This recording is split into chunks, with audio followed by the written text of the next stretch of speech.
আজকে আবার বানাবো শীতল। এই যে কৌটার থেকে বার করে রাখলাম শীতলগুলিকে, এখানে পেঁয়াজ কাটে নিছি, এইখানের মধ্যে আমি রসুন নিছি 4-5 কোয়া, এখানের মধ্যে লঙ্কা নিছি, কাঁচামরিচ নিছি 5-6টার মতন নিয়ে এটার ভালো মতো থ্যাতা করে নিছি। তারপর এখন এলো এইখানের মধ্যে শীতলগুলির ভালো মতন ধুইয়া নিছি, একদম পুরো আঁশগুলি সব ফেলে ধোয়া ঠোয়া হয়ে গেছে। কড়াই গরম হবে, এখন কড়াই গরম হইতেছে। কড়াই গরম হওয়ার পরই আমি দিব হইলো এখানে সরষের তেল। অন্য কোনো তেল দিলে কিন্তু টেস্টি লাগবে না। এই যে সরষের তেলটা, এইটার যে ঘ্রাণের সঙ্গে শীতলের যে স্মেলটা মিলবে তখন যেটা টেস্টি হবে, মজার রেসিপি, মজার। তারপরে এই যে তেল গরম হয়ে গেছে, এইখানের মধ্যে দিয়ে দিলাম আমি পেঁয়াজগুলি যেরকম বড় বড় করে কাটে নিয়েছিলাম, কারণ নাহলে ছোট ছোট করে কাটে নিলে একদম মিশা যাবে, ওই জন্য একটু বড় বড় করে কাটে নিয়েছি। পেঁয়াজটা দেওয়া হয়ে গেলো, এখন আমি এটার মধ্যে দিব লবণ। আপনার অনুযায়ী, স্বাদ অনুযায়ী লবণটা দিবেন। আমি এখানের মধ্যে দিতেছি 1.5 চামচের মতো লবণ। তারপর দিব হলুদ গুঁড়াটা দেওয়া হয়ে গেলো। তারপর ভালো মতন মিশিয়ে নেবো ঘুটুমুটু করে, আর ঠিস ঠাস করে।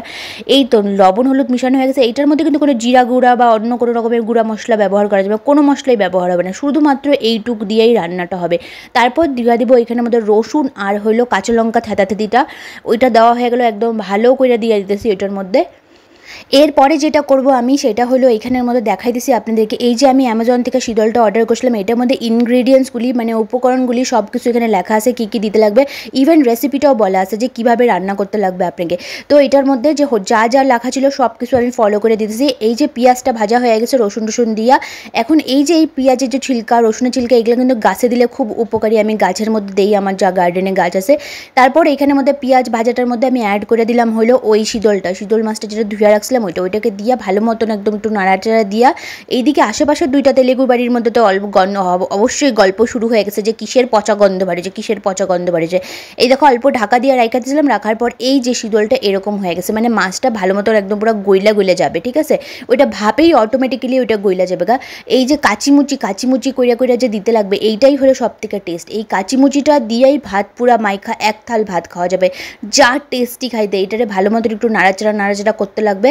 এই যে কাচিমুচিটা, রাম, মুখে জল চলে আসছে তো আমার। তারপরে এটা আরেকটু আমি ঢাকা রেখে দিব, যত সময় অবধি তেলটা বার হবে না ভিতর থেকে। মিনওয়াইল আমি কী করি, গ্যাসটারও মুছা নেই, একটু পরিষ্কার পরিচ্ছন্নতা রাখা খুব ভালো। আমি এটা সবসময় করি, রান্না করতে অনেকবার মুছতে থাকি।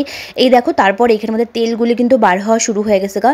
এই যে ফুট করতেছে তেলগুলি, তার মানে এটা কমপ্লিট, এই যে রান্নাটা কমপ্লিট হয়ে গেছে গা। সেই স্বাদ হচ্ছে, আপনারা দেখা বলেন কীরকম হচ্ছে, আপনারাও বানায় খান। আর ভিডিওটা দেখার জন্য থ্যাংক ইউ সো মাচ, সেই টেস্টি রেসিপি।